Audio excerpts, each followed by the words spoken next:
frères et sœurs dans le Seigneur, je vous salue dans le précieux nom de Sa Majesté, le Roi de gloire. Nous venons encore ce matin par la grâce de Dieu apporter la bonne nouvelle, la parole de Dieu, nous rapprocher une fois encore de plus dans l'intimité de Dieu à la recherche de sa puissance. Prions. Père Céleste, au nom de Jésus-Christ, je te loue, je te glorifie. Merci Seigneur Jésus-Christ et gloire et louange à toi Saint-Esprit.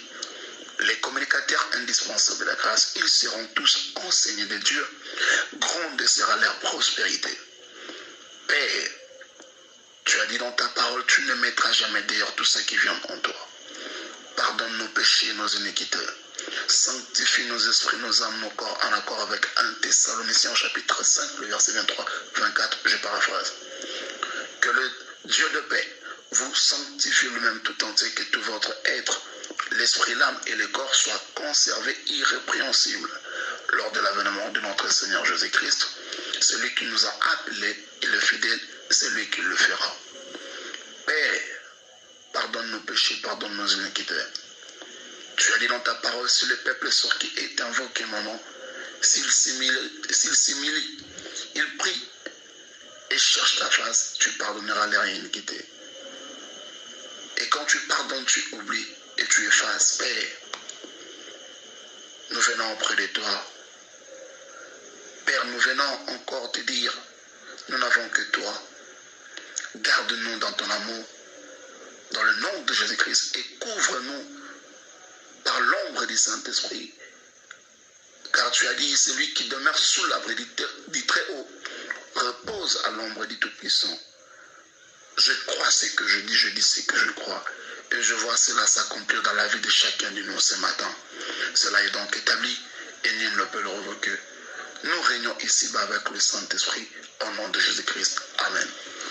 Et bien aimés dans le Seigneur, ce matin nous allons partager avec un thème. Nous devons nous soumettre à la volonté de Dieu.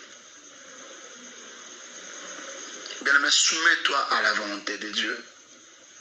Je m'en vais rapidement lire dans Jacques chapitre 4, le verset 7. La Bible dit, soumettez-vous donc à Dieu, résistez au diable, et il fuira loin de vous.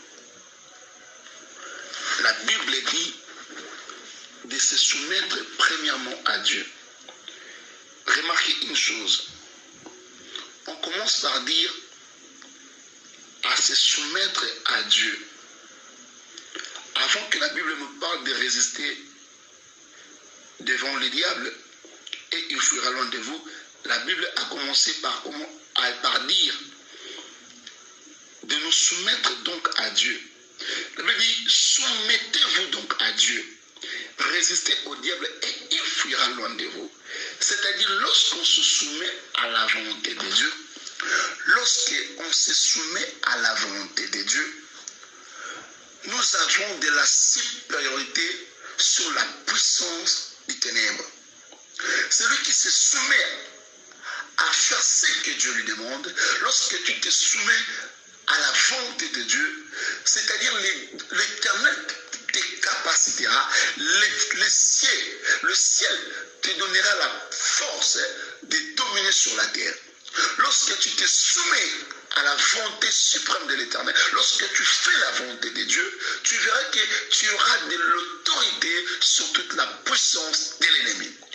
Beaucoup de gens prient, mais peu de gens mettent en pratique ce que l'Éternel nous demande.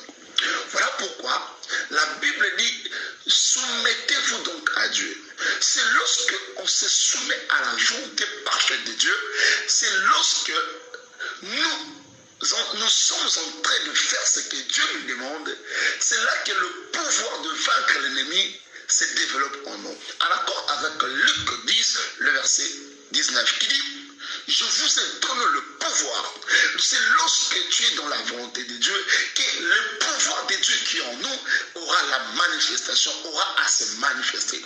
Beaucoup de gens ont reçu la puissance de Dieu en eux, mais cette puissance se réserve encore en eux. Pourquoi? Parce qu'ils n'arrivent pas ils n'arrivent pas à développer ce qu'on appelle la soumission envers Dieu. Beaucoup ont reçu Jésus-Christ comme Seigneur et Sauveur, mais peu voient la manifestation d'avoir reçu Jésus comme Seigneur et Sauveur. C'est-à-dire que nous avons tous reçu le même Jésus qui avait reçu aussi les apôtres. Mais on va bien remarquer la manifestation qui a eu lieu avec les apôtres. Et nous, du présent, on va constater quelque chose. Parce que les apôtres dépendaient totalement de la soumission et du bon vouloir de l'Éternel. Les apôtres dépendaient totalement de la volonté de Dieu. L'Église de Dieu aujourd'hui doit se référer au modèle qui est Jésus-Christ. Peuple de Dieu, la bénédiction que vous cherchez, la bénédiction que nous cherchons, tout est entre les mains du Seigneur. Lorsque tu te soumets à la volonté de Dieu, le monde aura peur de toi. Lorsque tu te soumets à la volonté parfaite d'Élohim, les sorciers de ta famille, les sorciers de ton pays vont te craindre. Parce que la chose qui est en toi est un pouvoir que Dieu a mis en toi. Mais lorsque tu es loin de la volonté de Dieu, c'est là que tu deviens messie tout le monde. Beaucoup des enfants de Dieu ne savent pas qu'ils ont reçu quelque chose de très spécial. Par manque de se soumettre à la volonté de Dieu, ils sont en train de vivre comme tout le monde. Le diable n'a pas besoin de ta beauté. Ou encore le diable ne craindra jamais ta beauté. Ou encore tes avoirs. Ce que le diable craint en toi, c'est lorsque tu es en train de te soumettre à la volonté de Dieu. Voilà pourquoi vous allez remarquer une chose. Que lorsque Satan était en train de parcourir dans le livre de Job, l'Éternel a dit à Satan, as-tu vu mon serviteur Job? Écoutez bien la réponse du diable. Il dit à Dieu ceci. Si Job te craint, c'est parce que tu protèges lui et ses biens.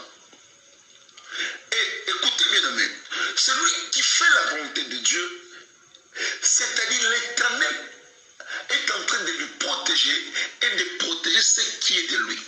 Lorsque tu vis dans la volonté de Dieu, lorsque tu fais la volonté de Dieu, sache une chose que le péché n'aura pas le pouvoir sur toi. Parce que Christ en toi, il a vaincu le péché. En Jésus-Christ, nous sommes plus que vainqueurs. Voilà pourquoi il y a de ceux qui prétendent fuir le péché. Tu ne sauras pas fuir le péché avec le pied physique. Mais on fuit le péché lorsque tu crains l'Éternel. Celui qui craint Dieu, c'est lui-là qui va vaincre le péché. Il va dominer sur le péché. Voilà pourquoi ce matin, j'aimerais que nous puissions tous revenir à la crainte de Dieu. J'aimerais que nous puissions revenir à la volonté parfaite de Dieu. Jésus l'a dit. Je ne fais rien de moi-même. Tout ce que je vous dis, tout ce que je fais, c'est mon Père qui l'a prescrit. Jésus est un modèle pour nous. Jésus est un modèle. Il est celui que nous devons suivre. Bien-aimés dans le Seigneur, nous devons vivre dans la soumission totale de la volonté parfaite de Dieu. Ce monde n'aura pas peur de toi parce que tu es rempli de foule. Ce monde n'aura pas peur de toi parce que tu es en train de faire ceci, cela. Le don que tu as là a besoin de la couverture. Et cette couverture, c'est la volonté de Dieu en toi. Parce que lorsque tu es en train de faire les espoirs avec Dieu, mets dans ta tête que l'ennemi rôdera tout autour de toi. Et lorsqu'il te voit loin de la volonté de Dieu, il cherchera à t'abattre. Et je suis venu dire à quelqu'un, peu importe le plan du diable sur ta vie, cela est déclaré ni les sans effet ce matin. Tu sortiras pour aller travailler. Mets dans ta tête, dans la volonté de Dieu, nous avons reçu le privilège d'être gardés dans le Seigneur. Nous avons reçu le privilège de vaincre les tentations du monde. Je dis à quelqu'un, lorsque tu te soumets à la volonté de Dieu, les choses que tu voyais de loin vont se rapprocher à côté de toi. La bénédiction que tu attends avec le Seigneur n'est pas si loin. C'est juste là où tu es. Le problème, c'est de savoir si tu te retrouves vraiment dans la volonté parfaite de Dieu. Il est difficile à l'homme d'être parfait, mais il est plus facile à l'homme d'être sincère et honnête devant Dieu. Dieu veut que nous soyons honnêtes et sincères devant lui. Mais il a dit dans sa parole, je ne mettrai jamais dehors tout ce qui vient en moi. Que le Saint-Esprit nous aide à vivre dans la volonté parfaite de Dieu. Que le Seigneur vous bénisse. Très chers frères et sœurs dans le Seigneur, ce matin, je prie que le Saint-Esprit nous aide à vivre dans la volonté parfaite de Dieu. Que Dieu vous bénisse. Shalom.